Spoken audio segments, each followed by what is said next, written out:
The news you can count on. Mayport to Ponte Vedra Beach. The Island Times News Update begins right now. Here's Tom Patton. Welcome to the Island Times News Update. I'm Tom Patton. The Atlantic Beach City Commission gave initial approval to an ordinance designed to protect endangered sea turtles from becoming disoriented when they hatch. But there will be changes made before the ordinance is before the Commission again on April 24th. The ordinance sets standards for lighting that may be installed in new construction in the Turtle Protection Zone in Atlantic Beach, as well as changes local residents would be required to make to existing homes and businesses. But some on the Commission thought the rules, particularly for existing homes, are too restrictive. I think the definition indirectly visible, we made several comments throughout the ordinance that says directly visible and indirectly visible is not allowed. Well, that means there's no light, and I don't think that's I don't think that's an appropriate thing for us to consider. It means you can't sit on your balcony with a candle and have a glass of wine with your wife. Or I think we need to better define that. Safety was also mentioned as a concern.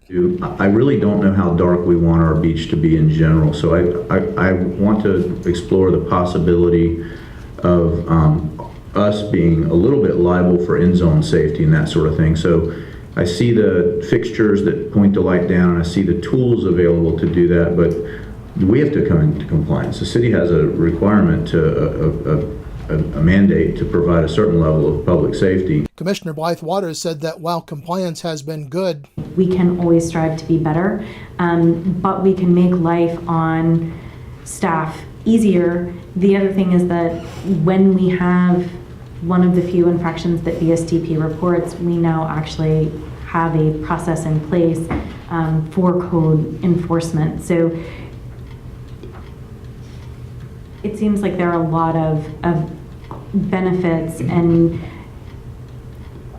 in general, we're basically putting into motion the things that most beachfront owners are already complying with. And so a lot of this is for the fact that those houses change ownership not infrequently. Mayor Mitch Reeves, however, said he would like to see data comparing Atlantic Beach, where compliance is voluntary, and Neptune or Jacksonville Beach, where such ordinances already are in place.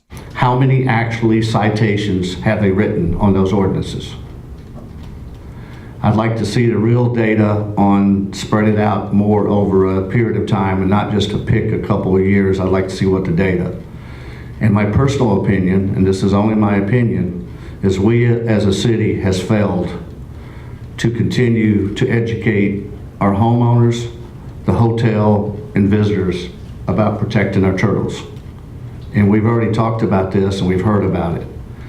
And if our numbers are better than our sister cities with an ordinance, then I'm not sure why we're going to have an ordinance. Reeves said he has similar concerns about the Sea Turtle Protection Ordinance. 3, 2, 1. Reeves said he has similar concerns about the Sea Turtle Protection Ordinance as he did with backyard hens. How would it be enforced, and who would do the enforcement? The ordinance will be back on the agenda for a second reading and public hearing on April 24th. Well, when we come back, an update on the city manager search in Atlantic Beach. This is the Island Times News Update. The news you can count on. The Island Times News Update will be right back. Beaches Academy Child Care Center in Jacksonville Beach has been offering affordable, loving child care to families in the Beaches communities for 35 years. Conveniently located on Penman Road, Beaches Academy offers care for children from infants through preschool, with programs that encourage learning and outdoor play. Our affordable tuition means families can get quality child care at a price that fits their budget. Contact Beaches Academy at 246-3885 and schedule a tour of our center. Beaches Academy, the child always comes first. Welcome back to the Island Times News Update. I'm Tom Patton. The City of Atlantic Beach received 35 applications for the position of permanent city manager before the application period closed last Friday, April 7th. Interim City Manager Kevin Hogenkamp updated the Commission on the progress being made in the search at their meeting Monday night. Hogenkamp said that preliminary screening will be completed this week, and a list of questions for the finalists will be developed by city staff and a group of citizens next week. By May 5th, we will complete a secondary screening, and that process will include a written interview, telephone interview, written introductions prepared by candidates, candidate disclosure statements, and our internet and media search. By May 19th, we'll have completed a thorough background investigation and reference checks, by May 22nd, we'll identify a list of no more than 5 finalists to bring to the community. Hogenkamp said the process will then include interviews by the Commission and a public forum.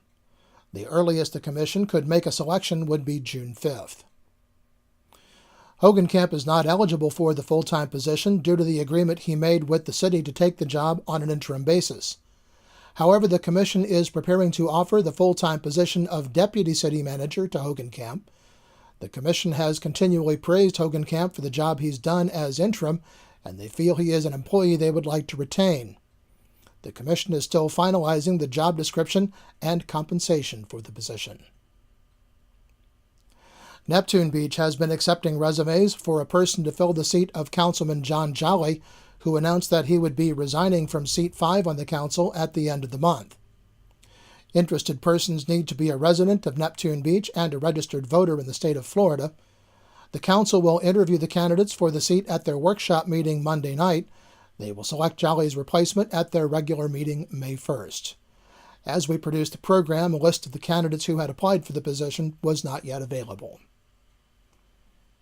Neptune Beach will also consider a resolution supporting home rule at their workshop meeting Monday night.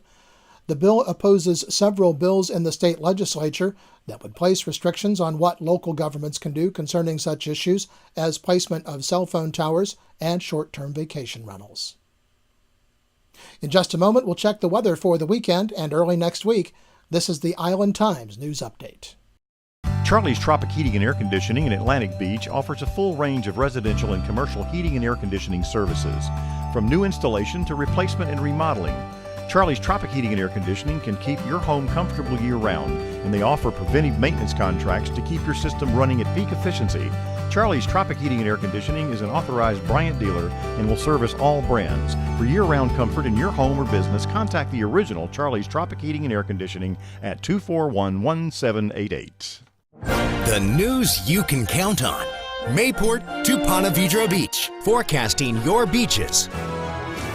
This is your local look weather. The National Weather Service says we can expect a sunny but breezy Saturday with a high in the mid-70s. The temperature will warm up to the upper 70s for Easter Sunday and continue in the upper 70s through Tuesday. Lows will be in the mid to upper 60s, and the first chance of rain is not until Tuesday. The Island Times is always digital, always free at theislandtimes.com. Like us on Facebook and follow us on Twitter to be the first to know about stories posted on the Island Times. I'm Tom Patton. Thanks for watching.